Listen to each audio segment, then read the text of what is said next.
Every successful business has a story that people know and another that people don't. The late nights, the tears, the sweat, the mistakes, the failure, the wins, the success stories.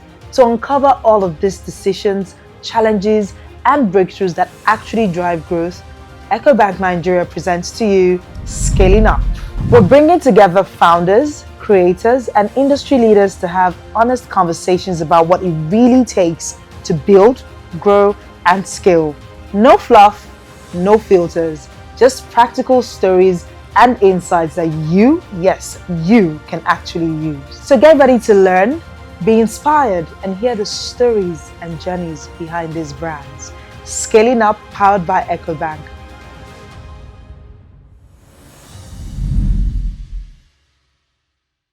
Everybody loves creativity. The fashion, the beauty, the applause that comes from visible excellence and the final product. But only a few people understand what it really costs to create. The years of refining the craft, the discipline, the sleepless nights, the emotional labor, and the courage it takes to finally put a price on your talent and stand by it unapologetically. Because in business, one of the hardest things to learn is people really value what you consistently undervalue yourself. Welcome to Scaling Up, powered by Ecobank Nigeria. I'm your host, Maima, and on this podcast, we sit with Africa's most influential builders, creators, and entrepreneurs to unpack the real stories behind growth, visibility, impact, influence, and longevity. And today's conversation is one of the most interesting topics that most entrepreneurs have to discuss most times. It gives them a lot of headache. Creators, business owners, they've had to struggle with this at different points in time in their business. Our topic today is luxury, value, visibility, the psychology of pricing creativity. And honestly, I can't think of a better person to have this conversation with than our guest today. Now, today's guest is one of Nigeria's leading fashion entrepreneurs, known for building a brand that sits at the intersection of craftsmanship, luxury, culture, and modern African excellence. From dressing high-profile clients and women to building a recognizable premium fashion brand in a highly competitive industry, she has consistently shown that creativity can both be artistic and commercially powerful. Ladies and gentlemen, please welcome the delectable Ejiro Amos Tafiri. Thank you so much for coming today. Thank you for having I'm me. super excited. I'm a fan. I've always been a fan, so I'm super honored to have you here. Thank you so much. Thank you. We'll dive right into it. Before the fashion shows, the recognition and the luxury positioning, what did the early phase of your journey really look like? That's a very long story. But the early phase of the journey was actually just, first of all, realizing that I was drawn to fashion and choosing to study it in higher institution. I was an A science student. I was top of my class. So it was a very weird journey, even getting into Yabatech. I had to kind of deceive my parents into buying me Polyjam form. Even on the form, because I was not an art student in secondary school, I was a science student, so I didn't have arts. But somehow I think they made a mistake because there's a course called Polymer and Textile, which is a science course, and they put the same requirements for fashion. So I wrote science courses to get into. My dad's friend was the HOD of School of Arts, and he told my dad in church, I was so mad. Like, she really did feel that, He was like, but it's good. He was like, no, would you let your daughter do that? And I had, everyone in my family had all these dreams of me becoming a doctor or an engineer. And I had a stellar academic record up until that point. So everyone was really disappointed and just really surprised. Like, why would a star student Choose fashion? Suddenly just say this? Like, it was very weird. I didn't even know why I was choosing it, but I just had a deep conviction. So during registration, they checked. I had all A's. Like, the first jam was the first exam I ever failed. That's how I even bought Polyjam form. And why did I fail it? Because we went late, and I was very happy to fail it. So I didn't want to go to med school. I didn't want to go.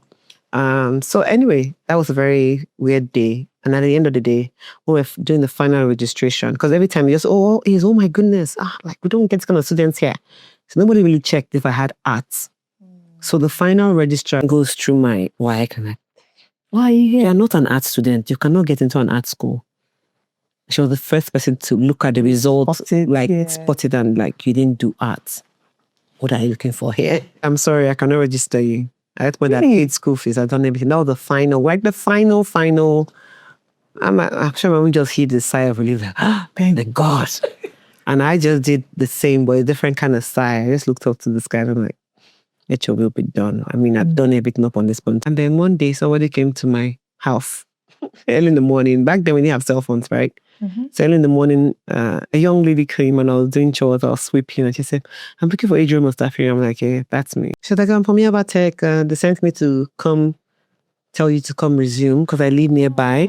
They have changed the requirements of fashion to include clothing and textile. I did clothing and textile in secondary school. That's even how I even know about Yaba Tech. That's the art because they were able to squeeze it. They were able to squeeze it in because the lecturers were so enamored. So they found a way to go back to National Board of Polytechnics to change the requirement to study fashion to include clothing and textile. Because what a trailblazer. So when I say it was really weird, so that was the beginning. And I studied fashion and I worked in Zizikado first. My first internship. Second internship was Tiffany Amber. When I graduate, that was for 1 year. Zizikado was the 3 months. Tiffany Amber was 1 year. Wow. When I graduated, my NYSC was at Out of Africa. I will call KSLD Collections then, where I was hired as a production assistant, and then by the end of the week, I was a head designer. Spent that year there, and then after that year, I went back to work at Tiffany Amber for 2 years, and then after my 2 years, it was the initial sign up. I was like, I'm going to work for 2 years, and after that, I had achieved everything. My journey, why I even studied fashion in Nigeria, because my parents were not well off, so there was no option of going abroad to study fashion. And so I was like, okay, this is it for me in the educational space, learning and then just working within the industry. So I wrote my business plan and I put my resignation in and I went to start my own business. Awesome. Yeah. Awesome. That's an awesome story. Fashion is one of the most visible industries in Nigeria, but many people still underestimate the amount of structure, labor, and expertise it takes to build it. At what point did you realize creativity had to be treated like a serious business? From the get-go. Hence, I studied it. When you say most people, I feel it's uneducated people or people who don't... Like if you studied anywhere where fashion is thriving, everyone in that space studied fashion in the university. In Europe, in America, in China, in Asia, all like 90% of the people that are going to be seeing were fashion designers studied fashion in school. The others are maybe celebrities that happened on it, right? So, I mean, if you want to be a doctor, you study it, right? So you should take it seriously. Yeah. Awesome. Do you think many creatives struggle with pricing because they emotionally attach their worth to people's approval? Well, yes and no. Okay. I would say most people struggle with pricing because of the same thing I said, education. You're not well learned. Fashion is an art, right? And it's also a commerce. We are creating products. Yes. So if you took your time, when I say study, it doesn't even have to be in the four walls of a university or whatever. Like just study the profession. Read up about people who understand follow trends, what plays in that research. Yeah, and these are things that when I say I'm thankful for my education, is because whilst in school we will write research. Why do most fashion designers in Nigeria collapse in the first 15 years? And so this is research you will do. You research on the greats, those who have gone, those who have been able to build the multi-generational. There's almost say, as well as a lot of the stories we have in the media are all false. All because people telling those stories don't do the research. I'm the first person to design with Ejiro. Darling, you're not. You've been designing with from time immemorial. Do you understand? I'm the first Afro. Maybe within your circle, darling. You're absolutely not. Just last week, they were burying one of Nigeria's greatest designers that ever lived, Mr. Tony Jones. He died in his, I think, 80s. So how many people know Tony Jones? By the time I got to Yaba Tech, he was legendary. Like his name was legendary. We don't even know the Nigerian designers that have gone before us. How many people know that Abba Folawiyo was a designer? And then they'll say, I'm a designer today. You don't even know the industry. people that started. You don't in even know Nigeria. what it was. You don't know Remy Lagos. You don't know the outfits that were bosses. If you don't take your time to do your research, you would assume. If you didn't go to the malls to go and bench check the prices of the kind of products or understand who your target audience is. So basic business plan. I said before I quit my job, I had a business plan. So most people don't even have this to start with. They just assume, oh, would they pay? Because you haven't ascribed value to the product you're offering. It's the business. Right off the go, the jump, even when I was in Tiffany Amber and all of that, I was doing competitions. And then most of the prices would be a business course here, a business course here. Till last year, I went to China Europe International Business School. I'm getting into Stanford again. Like, you just keep at it. I don't see fashion as any different from selling pure water, running a bank. It's a product. Whatever. It's product, exactly. So if you don't speak that language of price, product, desire, you are not in business. You are, and I would be in, I see they're not designers, because really a designer is a learned person. We should have knowledge. You should ascribe that level of intellect and intent to the work that you do. But that doesn't mean that even when all this is right, you absolutely get your pricing right, because that happens with any business, you see. So I don't want to answer it from a design point. And I say that's what designers, I would say most people in our space as designers don't have that self-confidence because they are not learned enough in their industry. Not that they're not literate. That's not what I'm saying. Let's not mix it up. You can be literate, but then you don't understand. You can even be a medical industry. doctor. Yes, but if you don't understand it, you don't price know. right. Yes, you don't know the fashion industry. You're not doing research, because you need research for anything and everything. So you should do your research. You should know what is best, and then you should understand the value that you are proposing, and then be able to put the price. I know that, okay, am I wanting to enter the market with the price advantage? It's a decision. So it's not a function of what you're designing, you see. You're creating a product. So am I coming to the market and saying, like, there's several banks, and you guys know your position in Ecobank, but you're not arriving at the market clueless. You know why, and you know what you're offering, and what your UVP is, what you're bringing to the table. Exactly. It's the same for fashion. Think out of the box. Like, if I went about it thinking, oh, I have to rent this space first, I would be completely disadvantaged. But I was able to put that address on there. I had my interviews. When any media wanted to interview me, I'll use that retail space. So there was a way I moved that wasn't quite the way people would move, even till today. People are just doing things by the book most of the time. This is how people do it. As opposed to thinking, what do I have? What is my special positioning?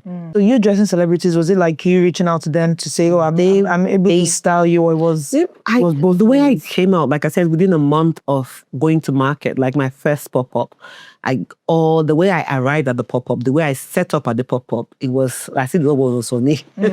So the buzz, all the stylists came to get my cards, and within that month, the cover of Complete Fashion magazine, they were rebranding. And Omomi Akini Festi, who was the most beautiful girl, was on the cover. So she wore this beautiful asymmetric gown that I designed. So my name was on that cover. Right off the jump, I was in the bus. I'll be in the bus. I was like, that's me. I had nothing to my name, right? Right in the bus, like. But your name was moving. But yes, there was the way I moved that moved the brand. So right off the jump, the brand was on the lips of people. It got worn by the people, and then Omotola wore it, and then it was everyone wore it. And then at the time, Waji and Mom, we were all starting out together. So I started making costumes for them, Goldie as well. So also Eva Lodia. So those in music, and then those in the movies. Almost everyone in the movies wore my pieces on the red carpet. So that was my own way of. That was my marketing budget. Think about what you have. I don't consider value to just be money. I consider it to be everything that I've got. You just have to really see things not for today. Foresight. Yes, you have to have foresight. Know how to move within the circles and the take advantage of the opportunities that you have. When you're going for something like Lagos, I did Lagos Fashion Week, I rise right off the jump. And it's because I did things that looked like the things that other people did. I focused on what I had control over. Yes.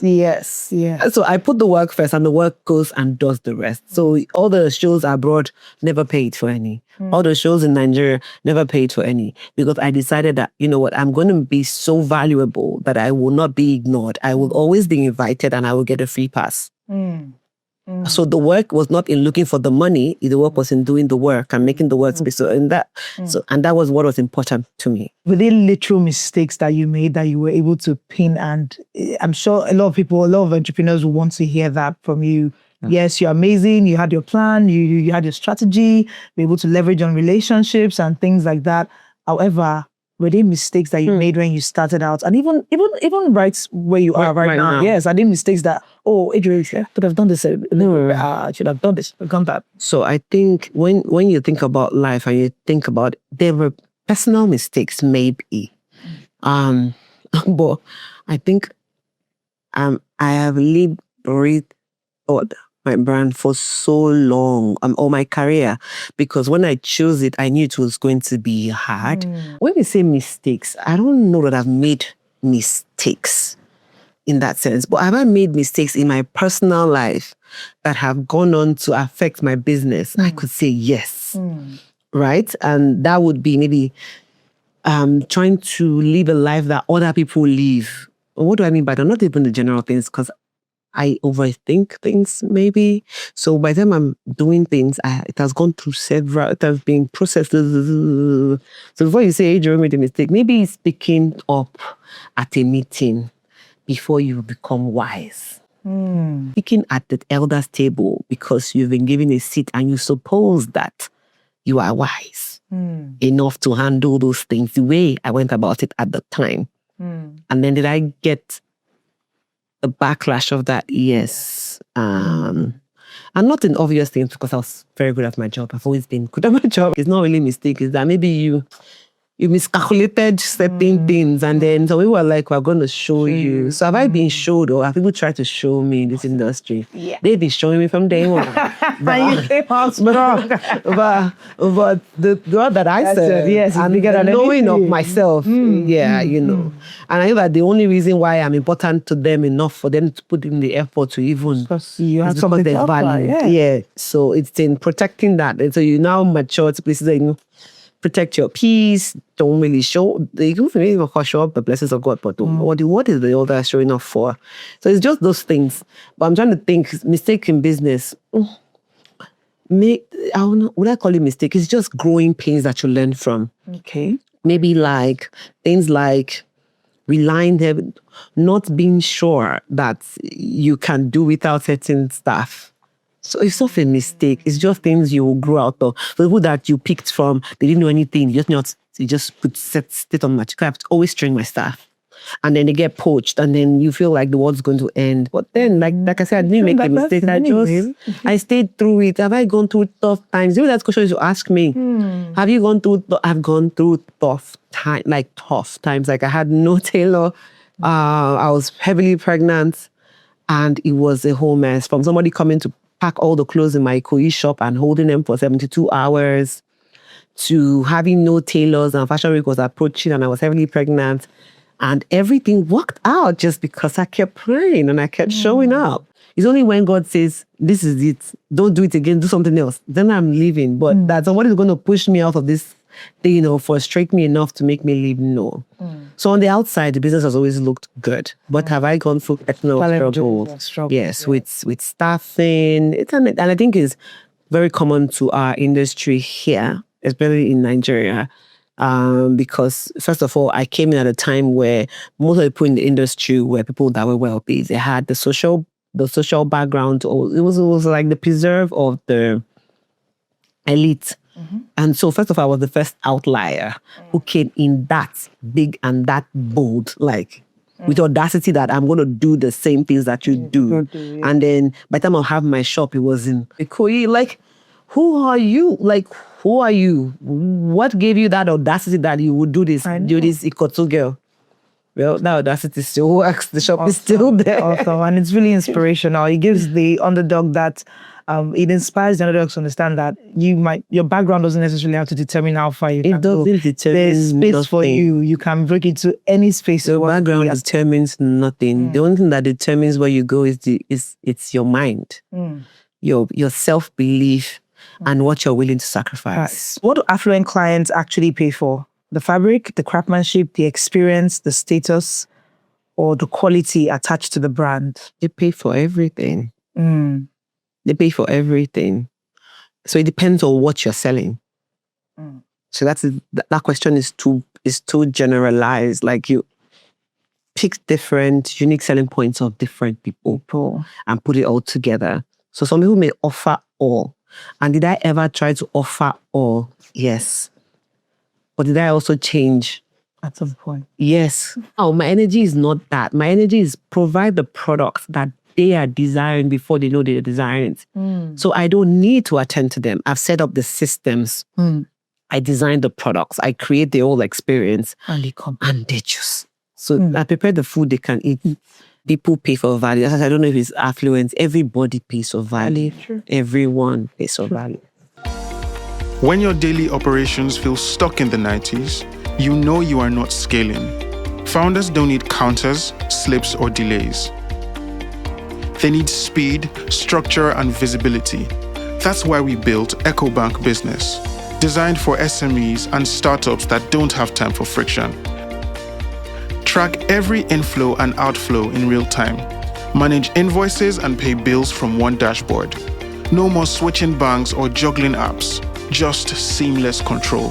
Stop operating manually. Start operating like a modern business. Ecobank Business, your growth partner. Download the Ecobank Business app today and power your next move. Okay, let's bring it down to womanhood, family, and balance. Okay. As women, we're often told that, how would you balance a successful business, and then balance family? Most times we've had women literally give up their careers because of that societal pressure to come through for your family and then not prioritize your business or your career over family. So what has balancing it been like for you? I don't know anybody in this world that can balance it all. It's a choice. It's a choice. So first of all, I'm not married. And I don't know if it is because I have been addicted to my work, but I have no regrets. Zero. I've known myself since I was a child. Like, I've been so self-aware. And then when relationships came and threatened it, like at the first sound of that threat, I'm like, nah. Out. This is my baby. Out. It's not that deep. I mean, I love marriage and I love the institution of marriage, but I believe that it needs to be a certain type of way. I think it's self-awareness. That's what it is for me. But then I have a daughter. And yeah, that still connotes family life. Yes, it does. It's even more difficult being a single parent, right? Because I will not say I didn't give up anything. I had to spend time from when I conceived her to birthing her to the first few years. And I don't even know if it was my personal decision. Everything just worked together for good. Because that was the time my business was struggling. That was the time that was my value moment, right? So it was good. I was able to be private, really nurture my daughter with so much care and intention. Like, there was also a moment for me to rediscover myself. And then when she had matured a bit, I like, it's time to fly. And I'm like, my darling, mommy's going to be traveling a lot. You're going to have to deal with it. I had to leave so that you will also have permission to leave and touch the skies and do everything. Maybe the first few years I didn't really travel. I was there. I even traveled God. I remember, I'm gangster. I remember with my single self, driving my car to the airport, park. Overnight. Not overnight. I'm going to government house. I'll 6 a.m. flights. I'll carry my baby, my back, the backpack on my back, With the baby on my baby? chest. Wow. I have picture of me breastfeeding in government house attending to No. What are you talking about? As in, I've been gangster. I never missed any fashion week. Nothing. Like, but when I say I did it with a bit of, I knew I had to draw back a little bit. Maybe I wasn't as front forwarding, but I did everything. I did my shows. I traveled. I ran the 2 shops. I had 3. I closed 1. I ran the shops. None of the shops ever closed. Nothing ever happened that was obvious. I'm the only one who knows that I was struggling and I was in conversations with God and I'm like, I'm tired. I'm stressed out. In relation to what you've said before, setting up the right system and structure so that the service is the same across board. Could it be that those were part of the things that also helped you? Yes, balance the this? structure, because I worked in the industry, I'd already picked systems from the companies I worked at. So I had structure from day one. Wow. When I was the only staff, there was structure. There was time for me to research. When I added one, and this is your job, this is my job. Like there's always been departments, even when it was only me. So I would move myself literally from department to department by time. So there was research and development, there was sourcing, there was tailoring, there was quality control, which I would do. So I did most of it. I did cutting. I handled the cutting department up until maybe 5 years ago. Wow. Still by myself, right? There's no, I've done everything and I've continued to be involved in everything. So when somebody stops coming or something happens, I just feel that I set up the shops myself, so I'm the first salesperson. So I know everything to do when the salesperson doesn't show up. I sweep the floor myself, mop the floor, know what the books are. There is nothing that I got from somewhere. Now, I'm not saying everyone is to be like that. Maybe that my journey was lined up so that, and you remember where I'm coming from. And my parents are civil servants. I didn't have the opportunity or the vision. There was no business person in my family or in my circle. I'm now making friends in the business community. Now I'm seeing how other people run their business. But at the time, I didn't have that. So my glimpse into the life I wanted to live, well, from those places I worked. So I picked systems, things like order form, how we should run, set up my own, saw the weaknesses in the system that I thought were weaknesses. There are systems that I thought was weaknesses that I couldn't probably share, tweaked it to work for me. So the order form we're using now is the same order form we've been using since 16 years ago. Wow. Everything's the same. There's no difference. Everything what we're doing now, it's just, okay, now it's maybe online. We are digital. But everything is the same. Like we're just refining. And so did it help me compartmentalize? Yes, but I remind you that when I had my baby was the most difficult time of my life because my whole team was poached. Whoa. Yes. Whoa. Yes, that was the year 2017. My whole team was poached. I had to also lose that whole team that was there because they were corrupt, they were not honest. There was a lot of jealousy, there was a lot of they can run. So my sister, it was tough. But then at the right time, you also learned, and I'm very grateful for that time because that was like the time to really observe and know the weaknesses and know the things that I was holding so hard to my chest, like I was so worried about losing certain things or so worried about people poaching, but I had to just find other things, elevate my mind, find the weakness in my own system that enabled people poach my team. Just all those things. And then by the time I was clearer, I was more settled, everything just sort themselves out and then everything continued. Awesome. Like I said, you've answered most of my questions. I was going to ask you, what has helped you stay consistent in this very competitive industry? And you've mentioned a few things. Understanding that your work is ministry, it's not just work, and then putting certain structures and systems in place to ensure that you're able to achieve what you achieve. Research. And then research. I keep my eye on everybody. I'm a student of the game. You're watching your competitors every I'm other the new day. entrants. Those ones, they just take the carpet from you. I keep my eye on the game. That's research is, I must do it every day. My eye on the game locally, my eye on the game in Africa, my eye on the game internationally. Because anybody can swoop in from anywhere. And beyond keeping your eye on the game, because you can't control what anybody else does, you can only control what you will do. Is making sure you are staying ahead of the curve by determining what should I do to differentiate myself. And I think that is what is working for us right now. And we still have to keep evolving because once you're too comfortable, my dear, yesterday's news. So you know how there's this recent conversation about designers poaching other designers' designs. I know we've had a MBCA recently, and there's always that drama at the end of. So anytime MBCA, I'm just like, okay, so what designer is going to say they stole their design? This what? So do you think they are saying it, or do you think people steal designs? I'm not the fashion mogul. Yeah, and that's what I'm going to ask you. How do you manage your design, your intellectual property, to a point where nobody is taking it and trying to recreate? Because people can literally just go to your page and take a picture. I police my designs, so I police all of them. So what steps do you put in place? Are they certain legal? Yes, do you I have a legal thing. Okay, I have a whole legal thing. And we send you cease and desist first. But when you recreate a design, but if you like problems, okay. By all means, let's do this. Yeah. Awesome. So that's something you would advise. You can just buy a house off you. Because you can. They say, no, you cannot. It's not right. You know. I would say, maybe if you say make your move, no, please don't copy. It's not right. And then those that they said I copied them, you copied. And that does not make you a designer. And all those clothes are not designer clothes. They're just a copycat. You are a dressmaker. You are not a designer, is a creator. Let's not confuse it. Yeah. You can tailor. You can not. A tailor makes men's wear, suits, shirts, outer coats. That's a tailor. A dressmaker makes every other thing within clothing. That's what they are called, a dressmaker. Yeah.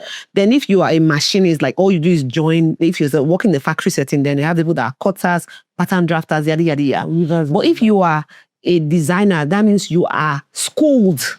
So that lane is reserved for people that are like doctors. It's not reserved for everybody. Then let's say you didn't go to school, but you are super gifted, because that one is possible too. So you would have that ability, but you will learn, you will work with. So like someone like Vigil Abloh now. You understand? You will posture, you will work with, you will not go and form. Forget, someone like Pharrell now. He was a musician first. Now he's a designer. But is it from no, he will have a team. He will always posture and say, so he generates the idea and he works with them to create it. Okay, good. Now, it is on him to find out what already exists in the world and make sure that when I say I worked on this collection and with my creative direction, this is the direction we are going, that is honest and true, or it is on somebody else. On him. So when you copy, you're not a designer, you're a dressmaker. You can make the dress. That's what you have done. So maybe if you said, dressmaker, XYZ. Nobody would come for you. we will still come for you, because if you don't have permission from that person to make their dress, you are not supposed to, because you're putting it on a celebrity. Now, if it was private, it was not for someone that would, a moment that will go viral. It's not marketing. Yes. So on the red carpet, it's marketing. Yes. You don't take somebody else who can go market it. If those people sue them, nothing will drop. That's why they are not suing them. Do you know that? Okay, good. Let's not assume that we'll just drag them. We'll just talk. It's because, first of all, you look at third world country, you have nothing to offer. No problem. And then really and truly, will I roll in the mud with you if I pick those clothes and I pick the one that the designer made? Technicality, or generation of ideas, functionality. You are making clothes that cannot, after that day, we cannot even hang it in the wardrobe. We cannot even launder it. And you're calling it clothes. That's why I say it's lack of knowledge. It's because they don't know the ethics of the profession that they are engaged in. And it's because they're not learned in the profession that they're engaged in. I'm not saying they don't learn how to sew corsets. Ask them to sew a simple trouser. Shoulders. How should sleeves be? What is the proportion? What is the bodice? Most people that run fashion businesses or claim to be designers don't know. So they are not designers. Most of the time, they are dressmakers. Yeah. But I feel like with education, we would fly. The talent is abundant here in Nigeria and Africa, but we absolutely need the education to fly. And so at EAT, it's constant research, it's constant policing, checking what's out there. We create our designs, we sketch everything afresh, we get a direction, we know where our inspiration is from, we document it, we file it with our lawyers. So we make sure that we are tracking and documenting and keeping everything so that we can trace our source. And even when we find a similarity, we're going to check if it was intentional, but then I found copies. When you know somebody copied you, copy you. Yeah? The person has to pay. Don't tell me you were inspired. That's not inspired by. That's a direct copy, right? And then some of them have balls. The thing is, by the time you face that legal battle and you have to part with your money, maybe we'll start to receive cents. It just takes a few books and learning online, getting mentorship, interning if you're young, even if you're not young. I mean, whatever is important to you, you need to pay the price. Exactly. Like I said, the price is heavy. It's about principles and what you are called to do and what your convictions are. Mine is different. I want to raise people. I want to be the audacity of belief that we will do it here. It's doable. And we are doing it. Creating world-class garments that no matter where we've gone with our clothes, everybody is in awe. Where did you make this? When you say Nigeria, oh my goodness, are you serious? Where you saw the fabric here? We could sell this fabric anywhere in the world. Some of them are designed and made in Nigeria. Some are sourced from wherever, Turkey, China. But it is designed and made in Nigeria. It is possible to have a standout product that the whole world comes to acknowledge without stealing. It's about self-worth. Do you value yourself enough? Do you want to have your own stamp in the sand of time? It's about self-worth. Because when you copy, you may have a viral moment, but at the end of the day, is anybody really going to respect you? What says this for you? And you're not going to profit. So you put all that effort into copying somebody. You may profit now, but in the long run, what value? And then the Chinese are even smarter. So even when they copy, they have the system to maturity and end. Nigerians, we don't even have that mind. If you are going to copy, have a plan on how you are going to make the money now, so that it will be valuable to you. So at least we'll know why you did it. In the next decade, what do you want Ejiro, Amos, Tafiri to be remembered for? Oh, remembered for in the next decade. We're going to be here for decades to come, darling.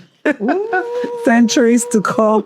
As long as the Lord tarries and the world continues to exist, so shall we. Yes. What do I want us to be remembered for? I want us to be known as the foremost African global brand. Not remembered. That's past. That's past. Known. Continuous. Present. At that time, the number one brand in the world. Not past. Awesome. Awesome. And then beyond fashion, what impact do you hope your journey would have on young African women and creatives? The audacity to believe and hope and dream and just achieve and not be scared to pay the price for their dreams. It's your dream. Nobody's going to come fund it for you. I mean, of course, you can get people to fund it for you or partner with you. But my point is you have to drive it, fan it to flame. And just believe in yourself. If I can do it, you can do it. You can too. Awesome. You can too. Awesome. That's awesome. So we're going to rapid fire. We're pretty much done. One thing creatives price too cheaply. Their time. Okay. One thing clients underestimate about fashion. The amount of work that goes into it. Talent or discipline? Discipline. What's more important, visibility or value? Value. Have you ever doubled the price and gotten more respect? Yes. What scares creatives the most about charging premium? It's doubt. Soft life or hustle culture? For my daughter, soft life. Yes, so... What I know is hustle culture. One thing Motherhood taught you about leadership? Oh, you have to lead by example. For motherhood, by example. A child is watching every move, every birth. Like, that is a responsibility from God. Like, so how you move, how you carry that responsibility, what you say, things you do, it's just such a huge, it's even bigger than running my business. So, so leading by example. Awesome. What's harder, building a brand or sustaining one? Sustaining one. One thing you'll never compromise on in business? My values. If not fashion, what would you have become? A doctor. Heels or sneakers? I can tell. Sneakers! No. But you do Wear heels, though. let me be honest. It's not sneakers or heels. It's sneakers at work, chill time. Heels anytime is girl go time. Okay, So yeah. okay. Or sneakers for work. Come on, I'm coming from the factory. Yes, first. Last but not the least, what does scaling up mean to you personally? Scaling up is giving your dreams a chance to fly. Some people are in it for the money. Some are in it for the buffet. Very few are in it for the legacy. I'm in it for the legacy. So I believe that scaling up just means that much to you. So you're going to find the resource, find the network, find the people, find whatever it needs to give that baby a chance to lead, grow, and shine. Awesome. Thank you very much, Ejiro. This has been amazing. And that's all we have on today's episode of Scaling Up, powered by Ecobank Nigeria. A very big thank you to our guest, Ejiro Amos Tafiri. I'm pretty sure if you're an entrepreneur out there, the values that you've learned from today's episode will definitely help you scale up once you apply them. I remain your host, Maima. Until next time, make sure you're scaling up.